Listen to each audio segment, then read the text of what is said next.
Bom dia, amados, paz no Senhor Deus. Bem-aventurado aquele que teme o Senhor e que anda nos seus caminhos. Amém. Pedindo ao Pai sabedoria para entendermos a sua palavra e aplicá-la em nossas vidas. Hoje nós vamos terminar Apocalipse, e é Apocalipse 9, de 12 a 21. O título que eu escolhi é O que representa o altar de ouro?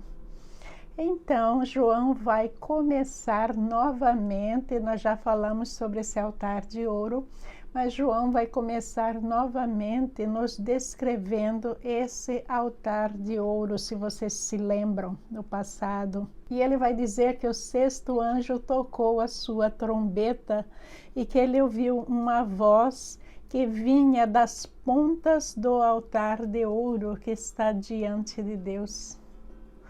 Veja que essa minha pergunta vocês já devem saber a resposta. Esse altar de ouro era o altar também chamado altar do incenso, em que existia na história dos israelitas, a gente vê falando desse altar. Mas esse altar foi montado lá na época de Moisés em Êxodo e sob determinação de Deus, porque nós já conhecemos a história como Jesus Cristo ainda não tinha vindo para nos salvar dos pecados. As pessoas teriam que oferecer certas coisas nesse altar. Eles traziam as suas ofertas, faziam as suas orações, queimavam incenso. E aí diz a Bíblia que quando a fumaça do incenso subia para cima, significa que Deus havia ouvido o clamor dessa pessoa. Quando a fumaça não subia, significava que Deus não tinha recebido. De acordo com essa visão de João, então a oração de todo mundo daqui da terra vai chegar nesse altar de ouro. E o que acontece quando a oração chega lá? Os anjos vão separar essas orações. Certas orações, as que são sinceras, de pessoas que estão voltadas a Deus, Deus vai receber essas orações.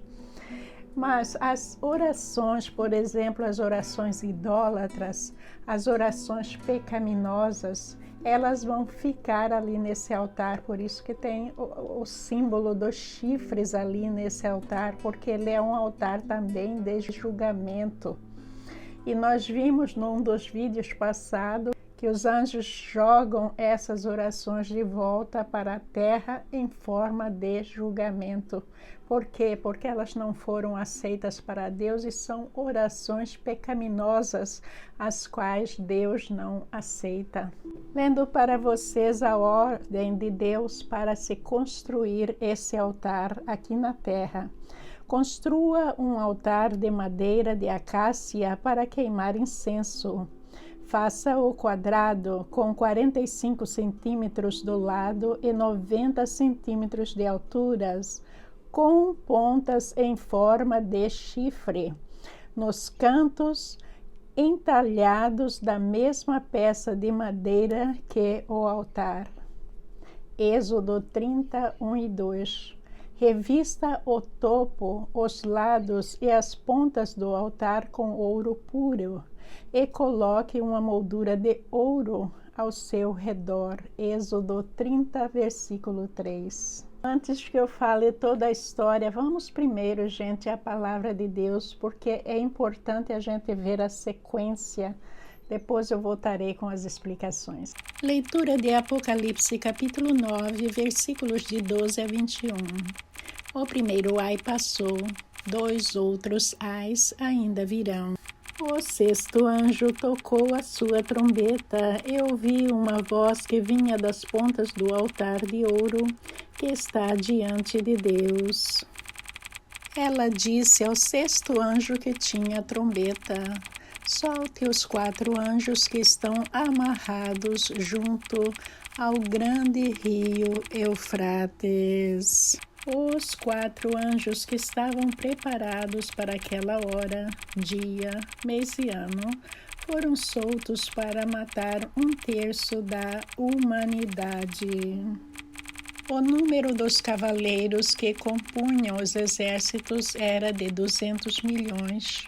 Eu ouvi o seu número.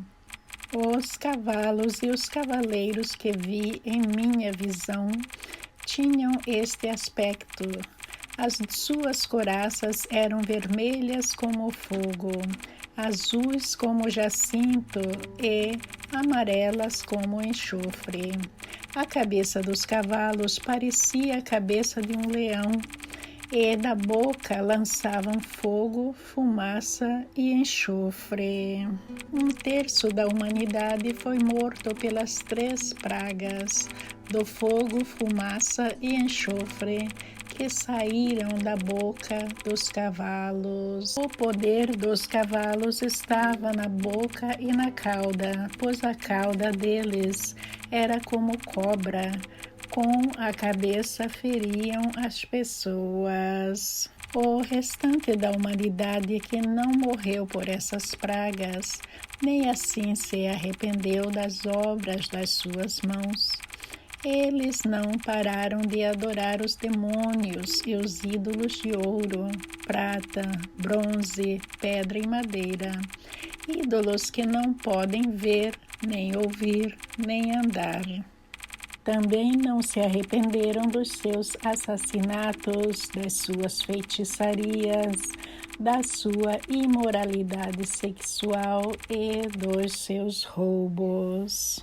Solte os 4 anjos que estão amarrados junto ao grande Eufrates. Vamos esclarecer uma coisa aqui, gente. Os anjos de Deus nunca são amarrados.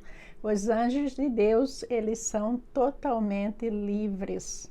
Todas as pessoas que vão para Deus, nós não temos nenhuma descrição na Bíblia que serão contra a sua vontade, ficarão amarrados. Não, de jeito nenhum. Então, com certeza, esses anjos são anjos caídos. E o fato deles estarem amarrados, nós vemos que os anjos, eles têm muitas categorias. Nós vemos que os anjos caídos são divididos em categorias. Muitos anjos são muito, mas muito diabólicos, então Deus os mantém amarrados. Por que eles estão amarrados juntos do Eufrates? Vocês sabem disso? O que é o Eufrates? Né? Para a gente entender isso, a gente tem que nos responder por que o Eufrates. O que o Eufrates representa para Deus? Então, essa representação é que o Eufrates corria sobre o jardim do Éden. Esse Eufrates também faz fronteira com Israel, fronteira também com o antigo Império Romano. Ali perto está a Babilônia, a Torre de Babel, então uma área muito pagã. Por isso Deus estava mantendo esses anjos amarrados nessa região.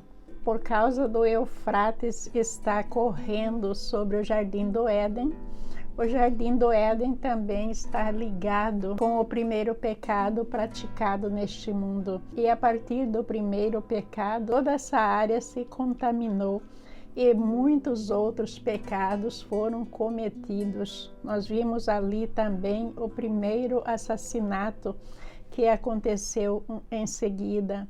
A história de Caim e Abel e por aí vai. A história do Jardim do Éden sendo transformado, a gente viu no curso de Gênesis. Então, para a gente saber o que é que eu estou falando, eu vou ler para vocês Gênesis 2:14. O terceiro braço, chamado Tigre, corria para o leste da terra da Síria. O quarto braço era chamado de Eufrates. Aí está descrevendo que haviam 4 rios que corriam sobre o jardim do Éden. E um desses rios era o Eufrates. Versículo 15 vai nos dizer que toda essa ação, todo esse movimento foi algo pré-determinado por Deus. Vai dizer aí que os 4 anjos que estavam preparados para aquela hora, dia, mês e anos, eles foram soltos para matar 1/3 da humanidade. Eles estavam lá na área de Eufrates. Então, eles foram soltos com esse motivo. Então, veja que esses anjos, mais uma vez, se tratam de anjos demoníacos. Apesar de tudo isso ser pré-determinado, Deus sabe quando é que vai acontecer. Nós não sabemos. A Bíblia nos diz que ninguém sabe. Nem o Filho de Deus sabe o dia e a hora que ele virá, mas apenas o Senhor Deus. Vou ler para vocês. Contudo, ninguém sabe o dia nem a hora em que essas coisas acontecerão, nem mesmo os anjos no céu, nem o Filho, somente o Pai sabe. Mateus 24, versículo 36. Ele respondeu: o Pai já determinou o tempo e a ocasião para que isso aconteça, e não cabe a vocês saber. Por que Deus não quer que a gente saiba? Porque muitas pessoas vão falecer antes desse acontecimento. E quando a gente vai ao falecimento, a gente já deve estar com o nosso coração purificado. A gente tem que viver uma vida preparada para voltar para o Pai a qualquer momento. É esse o plano de Deus. Não é esperar que a gente vá fazer isso quando a gente está prestes a morrer, porque a gente não sabe também que dia é que a gente vai morrer. A gente pode cair morto de uma hora para outra. Isso tem acontecido com muita gente. Então, a ideia é a gente estar sempre preparado, estar sempre com Deus, orando, vigiando, vivendo uma vida reta e honesta. É esse o plano de Deus para nós e que a gente tem que simplesmente levar a sério e cumprir os seus mandamentos. João vai nos falar de 200 milhões de cavaleiros demoníacos. E ele vai dar uma descrição difícil da gente compreender. Não vou repetir aqui porque vocês já ouviram na leitura. Não há necessidade da gente especular sobre isso. Mas por que é que a João foi revelada a característica desses seres demoníacos? Que é para que a gente saiba que nós sem Deus não podemos contra eles. Eles têm um poder imenso sobre o povo. Veja que se a gente está pensando em guerrear contra um ser demoníaco, a gente não pode vencer. Ninguém nesta terra pode vencer, a não ser através da palavra de Deus, através de Deus. E é isso que está nos falando, é por esse motivo que está dando toda essa descrição, para a gente saber que esses seres demoníacos que Deus está deixando vir aqui para lidar com esses pecadores impenitentes, os rebeldes, os idólatras e tudo mais, são seres muito poderosos e que vão trazer morte para muitos e também sofrimento. E com todo esse sofrimento, acreditem ou não, ainda vai ter muitos que vão continuar na idolatria, na imoralidade sexual e tudo mais. Veja que, para começar, Deus vai falar de 5 pecados, e são eles. Eles não param de adorar os demônios e os ídolos de ouro, prata, bronze, pedra e madeira. Ídolos que não podem ver, nem ouvir, nem andar. E daí no último versículo vai falar de também não se arrependeram dos seus assassinatos, das suas feitiçarias, da sua imoralidade sexual e dos seus roubos.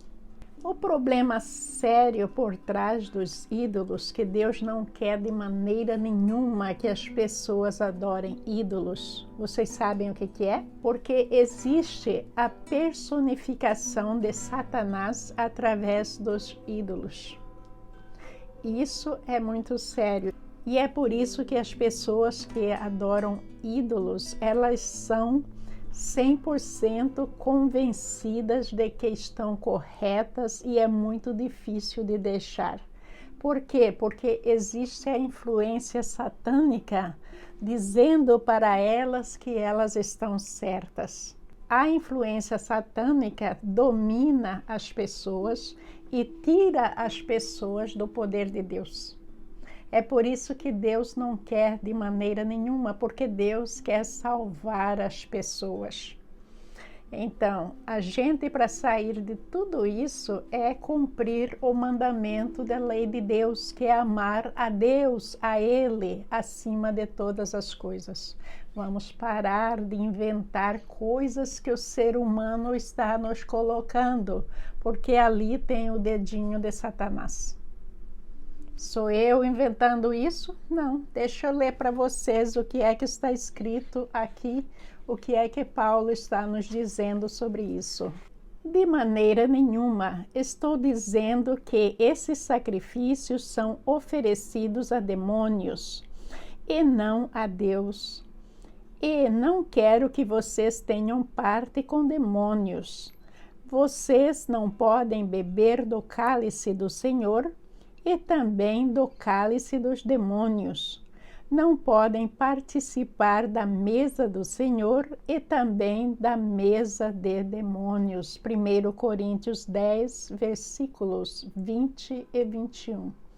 Mas claro que isso eu acho que não preciso explicar, não é? A gente é considerar o mandamento da lei de Deus e deixar de certas tolices de lado. Agora, esse último versículo é preocupante também. Não se arrependeram dos seus assassinatos, das suas feitiçarias, da sua imoralidade sexual e dos seus roubos. Por que é que não se arrependem? Por causa da influência satânica. As pessoas que adoram ídolos estão sendo controladas pelo Satanás, sem saber. Sem saber, elas acham que estão sendo controladas por um ser que realiza isto, aquilo maravilhoso, mas tudo coisa do Satanás. Está escrito na palavra que não veio senão para roubar, matar, fazer tudo o contrário daquilo que Deus quer para nós.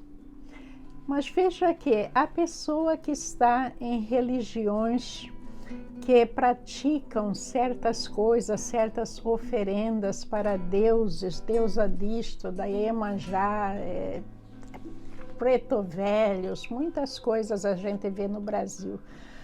O que é que acontece com essas pessoas? São pessoas que deixaram Deus do lado e estão acreditando em um ser inventado pelo ser humano. E nisso elas são também controladas por esses seres. E o que acontece com elas? Elas são induzidas a levar uma vida pecaminosa. E a imoralidade sexual está entre esses pecados. Veja que a droga também, porque dizem que a droga foi introduzida através da feitiçaria. Então, nós vamos ver que tudo do que diz respeito a pecado, a gente vai ver que está ligado com a arte satânica. E essas religiões, elas não são religiões preocupadas em salvar almas. Não, são religiões preocupadas em resolver os problemas das pessoas, para que elas vivam uma vida muito feliz, para que elas não sofram. Quer dizer, é tudo terrenamente falando. Não são religiões que vão pregar a palavra de Deus e nos ensinar algo para a gente ser salvo. É isso para hoje, gente. Espero ter correspondido às explicações. Se não, por favor, me mande as perguntas. E vamos entrar em conexão com Deus para que Ele nos limpe de todo o mal, para que Ele traga saúde, paz, felicidades em nossas vidas. O Senhor te abençoe e te guarde. O Senhor faça resplandecer o seu rosto sobre ti e tenha misericórdia de ti. O Senhor sobre ti levante o seu rosto e te dê muita paz. Amém. Muito obrigada, gente, pela sua participação. Muito obrigada pelos joinhas, pelos comentários maravilhosos. Eu oro por você, que Jesus te acrescente muitas bênçãos, que Jesus coloque luz nos seus caminhos, que o seu coração esteja sempre contente, que você seja eternamente feliz. Amém. Bom dia a todos vocês, paz nesse coração lindo.